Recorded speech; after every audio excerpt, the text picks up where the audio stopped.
उत्तराखंड में बाहर के लोगों द्वारा ज़मीन लेकर के अपने कारोबार और अपनी तरक्की की जा रही है और ये माना जा रहा है कि उसकी वजह से उत्तराखंड के जो मूल निवासी हैं उनको नुकसान हो रहा है।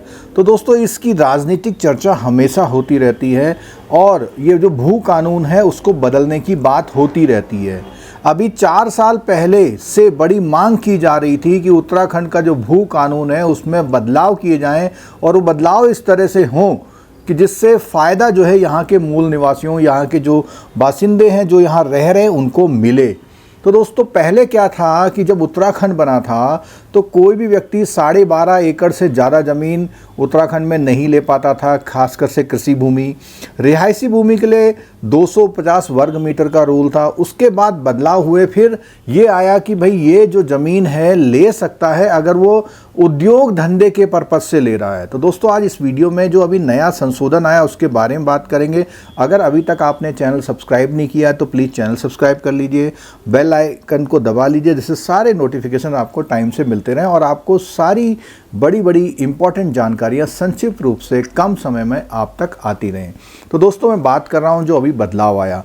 बदलाव क्या किया है? बदलाव ये किया है कि नगर निकाय, नगर निगम के जो भी नगर पालिका के क्षेत्र हैं उनके बाहर कोई भी व्यक्ति अगर ज़मीन लेता है तो उस ज़मीन के लिए मना किया है, लेकिन वो केवल मना किया है उत्तराखंड के हरिद्वार और उधम सिंह नगर डिस्ट्रिक्ट को छोड़ के।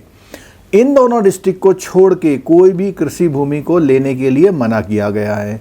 अब यहाँ बात आती है कि इंडस्ट्री लगाने के लिए तो हाँ कहा गया है, लेकिन अगर वो इंडस्ट्री लगाने के लिए ज़मीन लेता है और बाद में इंडस्ट्री नहीं लगाता तो उस पर कोई भी पेनल्टी वगैरह का प्रावधान नहीं किया गया है। 4 साल की मेहनत करी गई, 10 पेज का एक ड्राफ्ट तैयार किया गया, उसमें कोई प्रॉपर कमेटी गठित नहीं करी गई। तो ये जो बदलाव आया है इसमें चर्चा तो हम बहुत सुन रहे हैं, लेकिन कोई खास बदलाव जैसा देखने को नहीं मिला। इसका मतलब ये है कि अगर हम इन 2 जिलों को छोड़ दें, बाकी जगह में नगर निकाय के बाहर की ज़मीन कोई बाहरी व्यक्ति नहीं खरीद पाएगा और इसके लिए प्रॉपर एक सिस्टम बनाया गया है कि अगर खरीदेगा तो कैसे कैसे खरीदेगा, उसमें पूरी निगरानी है।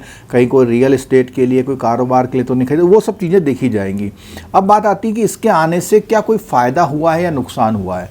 अगर हम बात करें तो जो लोग पलायन कर गए, जिनकी वहाँ ज़मीनें हैं, आज उनकी ज़मीन वहाँ के लोग तो खरीद नहीं रहे, बाहर के लोग खरीद नहीं पाएंगे। खासकर से पौड़ी और जो ऐसे सीमा जो ज़िले हैं जहाँ से पलायन बहुत ज़्यादा हुआ है, तो वहाँ के लोग क्या है कि अपनी ज़मीन को प्रॉपर बेच नहीं पाएंगे। तो जो वो पैसा ले पाते उस ज़मीन से और कोई कारोबार स्टार्ट कर पाते हैं, वो नहीं कर पाएंगे। एक तरह से मैं बोलूँगा ये तो नुकसान ही हो गया, क्योंकि जब आप अधिकतर हिस्सों में आपने परमिशन दे ही रखी है कि रिहायशी जगह में नगर निकाय में वो ले ही सकता है, और 2 बड़े जो जहाँ पे ज़्यादा ज़मीनें जो नगर निकाय से बाहर की जो अच्छी ज़मीनें हैं उनके लिए आपने सरकार ने कोई मना नहीं की, उनको परमिशन दे रखी है कि वो इन 2 ज़िलों में ऐसी ज़मीनें खरीद सकते हैं। तो इस तरह से देखा जाए तो मेरी नज़र में कोई बहुत अच्छा बदलाव नहीं आया है। स्थिति की जैसी की तैसी ही रहने वाली है। बट ये है कि हाँ, चर्चा में ये कानून ज़रूर है।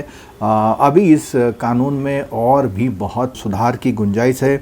अगर हम बात करें जैसे जम्मू कश्मीर में भी होता है, यानी कि हिमाचल में भी क्या होता है, बाहर का व्यक्ति कोई ज़मीन नहीं ले सकता। कुछ ऐसे स्टेट्स हैं जहाँ से नियम बना रहे हैं। हालांकि कॉन्स्टिट्यूशन पॉइंट ऑफ व्यू से देखा जाए कोई भी देश का नागरिक है वो कहीं पर भी बस सकता है, तो उस चीज़ का भी वायलेशन यहाँ पर होता है। तो दोस्तों, ये जो मुख्य सुधार आए इसमें यही आया कि आपके नगर निकाय और नगर निगम के अंदर के बाहर की कोई ज़मीन है तो उसको लेने के लिए मनाही हुई है, और बाकी जो है नगर निगम वगैरह में पहले से ज़मीन ले पाते थे, आज भी ले पाएंगे। तो इससे कोई बहुत बड़ा परिवर्तन देखने को नहीं मिलता है। अगर आप ऐसे और भी वीडियो पसंद करते हैं जिसमें गवर्नमेंट एम्प्लॉय के लिए न्यूज़ आती हैं या करंट अफेयर्स पर चर्चा आती है, तो चैनल को प्लीज़ सब्सक्राइब कर लीजिएगा और वीडियो अच्छा लगा हो तो लाइक ज़रूर करिएगा और आपकी जो राय है उसमें कमेंट ज़रूर करिएगा। वीडियो देखने के लिए बहुत बहुत धन्यवाद। Thank you so much.